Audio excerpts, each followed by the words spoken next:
Hello and welcome to another session in the Spark series. So in this tutorial or in this video, we will look at Spark window function. So these are basically the functions that are used to calculate results such as the rank, the row number, and some other the row number, the dense rank, and the lead lag, something that you might have seen in your SQL databases like Oracle. So the same things we can calculate this here. So what this does is basically it is going to divide or partition the data over a range, and then based on that partition it can apply these functions, the window function, and it can give you the result. So we'll look at some of them here with an example. So we are going to use the same bank transaction data for this. So I'm going to quickly execute this data, and we'll look at the data once first, and then we will see what functions or what window functions that we want to apply on this. So this is the data that we have. Okay, so the first thing that we want to do is, so we want to apply, or we want to let's say partition this data, right? So there are different columns that we can partition. So let's say customer ID. So first we will partition the data based on customer ID, and then we will apply this window functions over there, right? So in order to apply this window function, we will need to import a library. So I will have to say import org dot Apache Spark SQL. We have to say expressions, and from this expressions we have to import windows. All right, okay, so the first thing that we have to do is we have to create a window specification. So this is basically what you want to do on what partition that you want to create, right? So we want to create a partition, we want to partition data based on customer ID. So the first thing that we will do is we'll create a window specification. So we'll say window spec, then window dot, we have to say partition by, and what is the column name that we want. So you can see multiple column names, but let's just take the customer ID. So we are basically partitioning on customer ID, and you have to give some order by, so on what you are ordering this. So let's say you can give the same column, but let's take customer account balance, right? So we will take the customer account balance. All right, so this is our window specification, and so let's go ahead and apply some functions, right? Window a function. So this is the data frame, and I'm gonna create a new column, and I'm gonna call it as row num. All right, and I want to apply the row num function. Okay, so what row num does? So row num function will give the sequential row number starting from 1. So what, so here is a customer ID, this is what we partition by. So once you partition based on customer ID, right, so what it will do is it is going to give the row numbers, right? So it is going to give the based on this order by. So the least for the same customer ID, the least customer account balance, because this is basically you're ascending, right, by default. So the least customer account balance will have the first row number, and then second row number, and so on, right? So the function that we will use here is we have to say row number,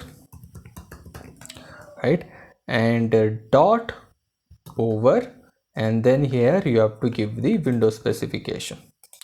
All right, so okay, so we will first execute this. So I will do a simple dot show, right, and first let's execute this first, and then we will see this data. So I am going to, okay, let it be, let me just execute this.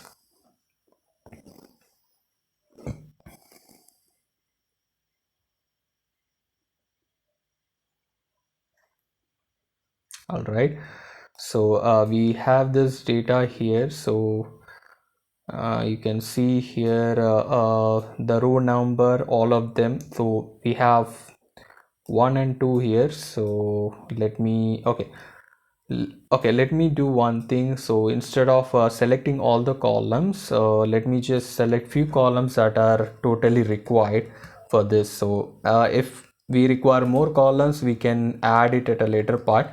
But for starters, I just want couple of columns here. So one column is obviously is my customer ID and my customer account balance, because both of them are used in my Windows spec, right?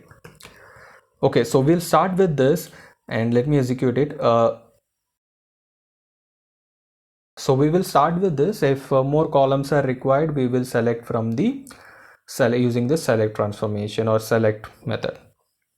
All right, so this way it will be easy for us to understand how this functions, right? Okay, so if you look at this, right, row number, all of them are so most of them are one. That is because we have only one record here, so there is nothing to partition. But if you scroll here, if you look at this data, so we have two records with the same customer ID, and one is given as one, second the other is given as two.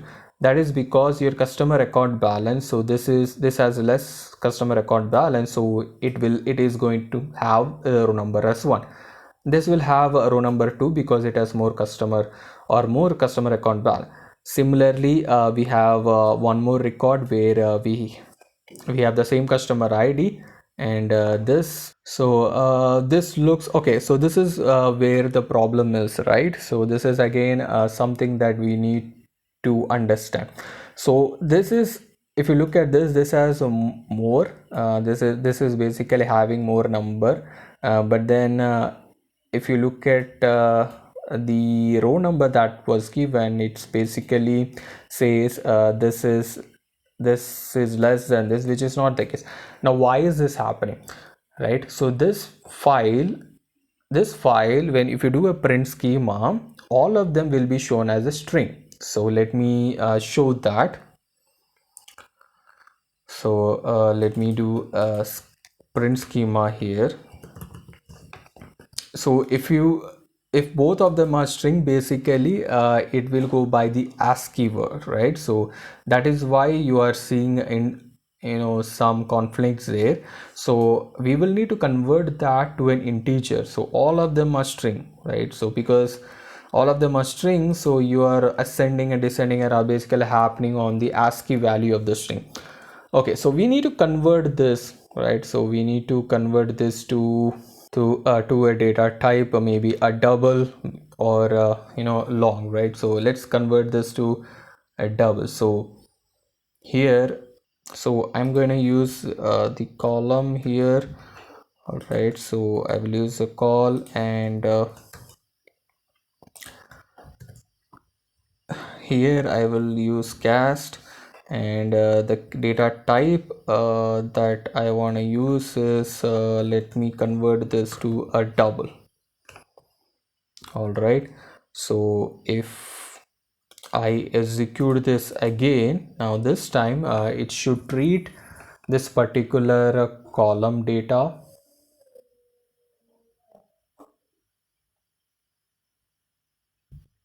right? So now if you can now if you see here, right, so we have the data in the right order.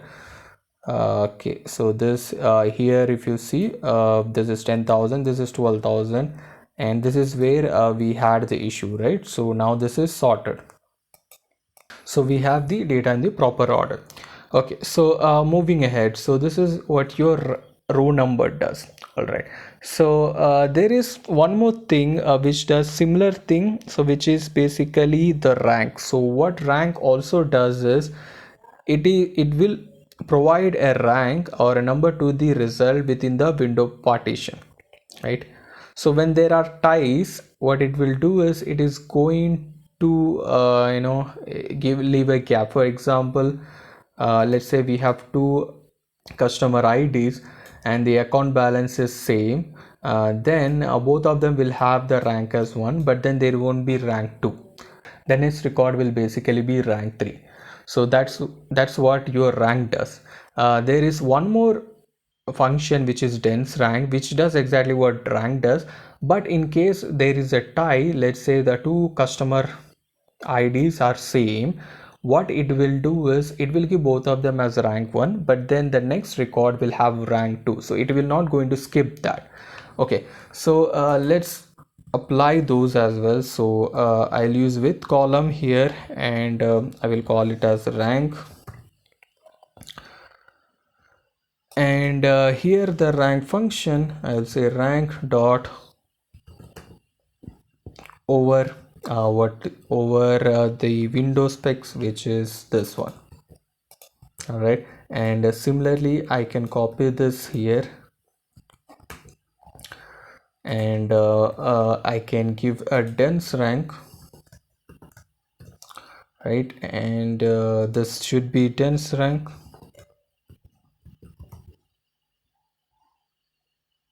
So let me execute this.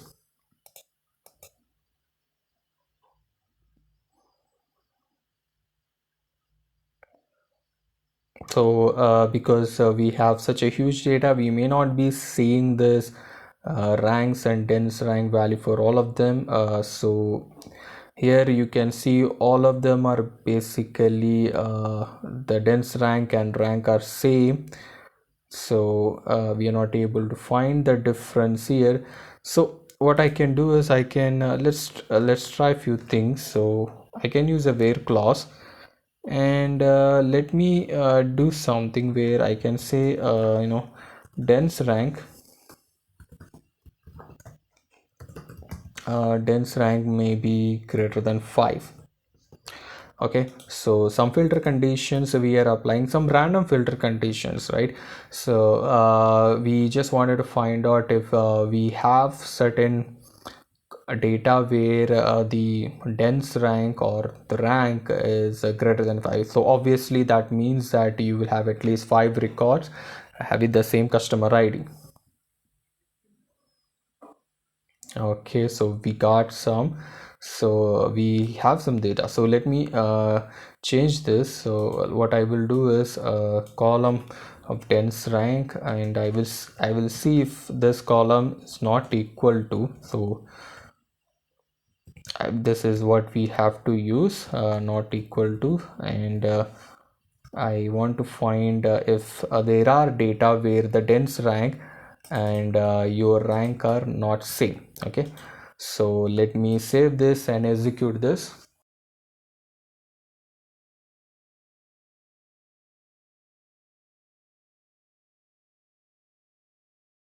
So we are trying to find if there are any columns where any customer IDs where we can spot the difference between your dense rank and your rank. Okay, so we have quite a few of them. So let me pick one of them. So this is, I'll pick this particular customer call ID. So now what I'm going to do is I am going to check, I'm going to change my where condition, or let me just comment this out, and I'm gonna say where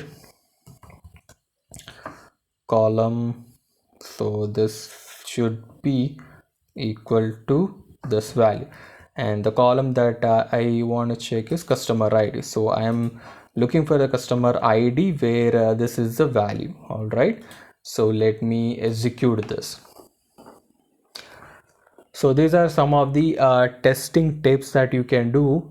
So if you find a similar situation where you have huge data, but everything looks similar, you don't see any difference in the code, and you want to test them. So this is one of the ways. So try different things where you are expecting different data for different columns. So look, check for the not equal to, bring out this data, identify the unique ID or the custom or the ID that you want to check, and then filter based on this ID, right? So here we have the customer ID. So these are the customer account balance,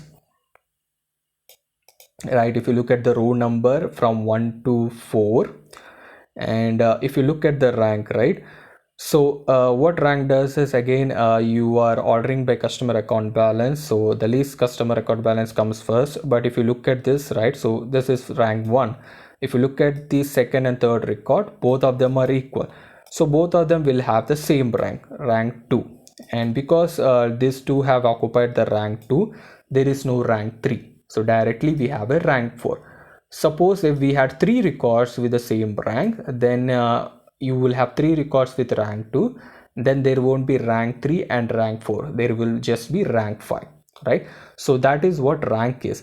Dense rank, if you look at this, you have 2 records with the same rank, so both of them are given, but it is not going to skip the next rank. So instead of going to 4, it is going to give you the dense rank, which is the next rank number 3. So that's the basic difference between your rank and your dense rank. If the rank is same, if both of them are same, if there is a tie, dense rank is not going to skip anything, it is going to continue with the next number, next rank. But rank is going to basically skip that number, right? And it will give you the next rank. So that's the basic difference between your rank and your dense rank. All right, now we will use the same customer economy. We'll keep the filter as it is, and then we will try different window functions. Okay, and we'll also do something called as percent rank. So percent rank returns the percentile ranks. Okay, so this is another way of getting the ranks. So it basically returns the percentile rank of rows within a Windows partition. And let me do that. So with column. Okay, so let's have this where clause at the end. So I'm gonna say with column, right? And the column name that I want to give is let's say percent rank. Okay, and the everything would be same here. So I'll just copy this here, and instead of dense rank, I will change this to percent rank. All right, okay, and the next window function that I want to do is lag and lead. All right, so what lag function does is it returns the value that is, some rows before the current, whatever number you specify, it is going to return the value that is that many rows before the current value. And if you don't find any rows before that, it will give you as a null. Lead, on the other hand, returns a value that is the rows that you give, some rows after the current row, and then it will be null if it is less than the offset. So we will understand this with an example. So let me first quickly write this code, and again I will use a with column way to create a new column here. I will call it as a lag, and this is a little different here. So I will have to use a function called as lag, and I need to specify the column on which I want to add. So I want to use customer ID, and then the second argument I have to pass is number of rows, right? Okay, which will be 1. And of course you have to use this window function. So I'll say over, and this is a window specific. All right, so how lag does this? So basically if you look at this customer ID, right? So if this is a first record, so I have given lag of 1. So this is number of rows is 1. Okay, so basically from here it is basically going to give me a record which is before this. Now there is no record before this, right? So it will give me null. So in this is a current record, so it is going to give me a record before this, which is this record. That is how your lag works. Lead will basically gives me a record in advance, so that is your lead. So once we'll execute this program, then we will understand, we'll have little more clarity. So for now I'm just going to copy paste here, and I'm going to change this to lead. I'm going to keep it as 1 column only. The number of rows is 1, so I'm using the lead, and let me execute this first. So once I execute it, once we have this data, it will be easy for me to show you how this lead works, right? We have already seen rank and dense rank, percentile rank also in the same similar lines.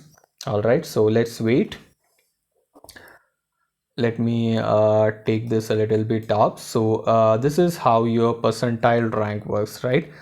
So percentile rank basically returns the percentile rank of the row. So and if you look at lag, right, on the customer ID, so we have applied this lag on the customer ID, right? So that's why you're seeing all the same customer ID, we have filtered it. So let's apply this for something else, right? So let me apply this for customer account balance. So this is different, right? So let me apply this for this, and then it will be easy for us to validate. So let me execute this.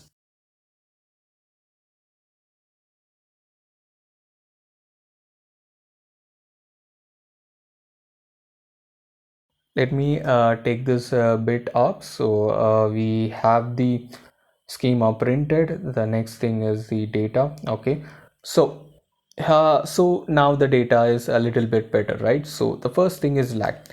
So this is the current record, right? So what lag will print is, from the current record it will go an offset, like the offset here is 1 number of rows, that is your number of rows.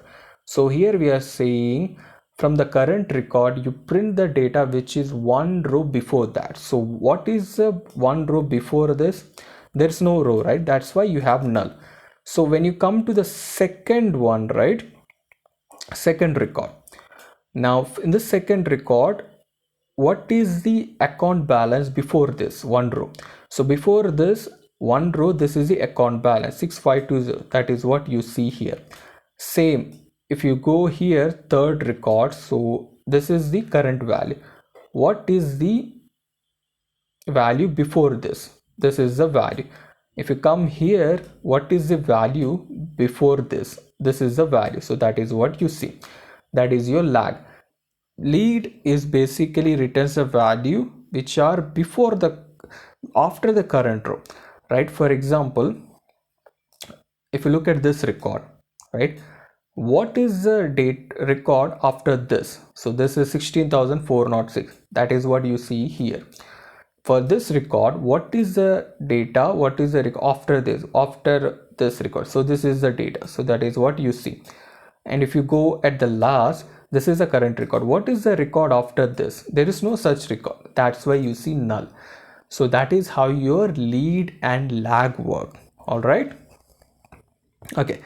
So other things that we can do with the window function is we can basically do basic aggregations, like you want to do the average, you want to find the average of customer account balance of you, or you want to find the maximum account balance, or you want to find the minimum account balance. You can do that in the windowing function as well. So let's do that. So let's keep this filter condition as it is. So I'm gonna say with column, and first I'll find out average. So I'll say average account balance, and I have to use average function, and I have to pass the column customer account balance, right? So let me copy this. I will pass it as customer account balance, and of course you have to say over and give the partition, which is the window spec, right? So we have to give this. Okay, so similarly what I will also do is I will do for maximum, and I'll also do for minimum. So let me quickly copy both of them, and the only change here is the instead of average I'm going to use maximum, rest of them are same. Similarly, instead of average here I am going to use minimum, the rest of the data or the code will be same. So I will save this, and I will execute this. So this way you can also find, you can partition the data based on a column. In our case is this customer ID, and then you can do some aggregations as well for the partition data. So we are trying to find the maximum account balance, we are finding the minimum account balance, we are finding the average account balance as well. So these are the statistics we have: the average account balance, the minimum and maximum account balance, right? So this is about the Windows function. I hope this was clear, and I will see you guys in my next class.